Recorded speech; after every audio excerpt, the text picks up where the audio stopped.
насочи към рисуването. От малко си мечтах да правя дрехи. Там всичките му неща, съпътстващи на майка ми гардероба, разрушен и нарязан. И да си осъществих. А тук само е бала.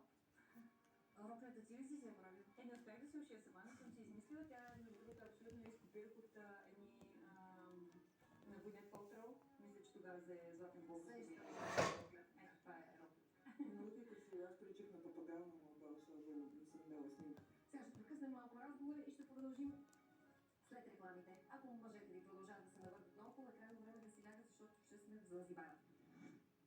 Папараци много 20 продължава след рекламите с културовед Къмов, историите на Яна и Диляна и емоционалната изповед на дъщерята на Стоянка Мотафова, Муки. Както успях, нещо ми направи така на ръката, по същия начин, след което едно пиленце изпилка на прозореца, пил